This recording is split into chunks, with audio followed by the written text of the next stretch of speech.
Hey everyone, Beck here, the product specialist here at Userback. We've shipped quite a few big features recently and I wanted to do a quick roundup in case you missed anything. We've got the Mobile SDK, MCP, and some new AI features to help you manage feedback faster. First up, we have the Userback Mobile SDK. If your product has a mobile app, then this one is for you.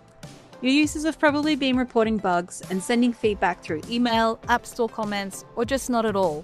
And that changes now. The Mobile SDK lets your native iOS and Android users submit feedback directly from inside your app, and it flows straight into your existing Userback project alongside all your web feedback.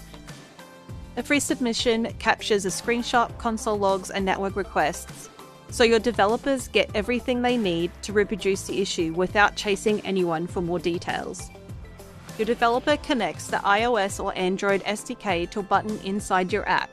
Your existing widget setup carries straight across, so no separate configuration is needed. Next is the Userback MCP, and this one's a big deal if you or your team works in AI tools. Your feedback lives in Userback, but most of your work happens in Cursor, VS Code, Claude, ChatGPT, or Windsurf. And getting the context from one to the other has always meant switching tabs, copying ideas, and losing your train of thought. Userback MCP connects your workspace directly to those tools. Feedback details, comments, console logs, and network data load straight into your prompt so you can debug, triage, and take action without breaking your stride. You can search feedback, post comments, status updates, and reassign items, all without leaving your AI tool.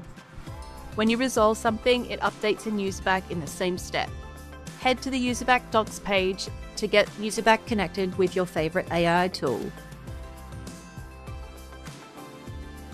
And finally, 2 new AI features inside your Userback dashboard. Similar feedback and AI-assisted comments. When you open a piece of feedback, related items now appear right alongside it, so you can spot trends, find issues that have already been resolved, and stop manually digging through your backlog to connect the dots. As you're writing a response to a customer, AI-assisted comments can fix your spelling and grammar, improve the clarity of your message, or simplify your text with a single click. Your responses go out faster and come across more clearly. Both are part of the AI Assist package and can be switched on or off anytime in your workspace settings. And that's this month's Roundup. All 3 features are live now. The docs and setup guides are linked below. We've also got more AI features coming very soon, so keep your eyes peeled for that. If you've got any questions or want to share how you're using any of these new features, I'd love to hear from you. See you in the next one.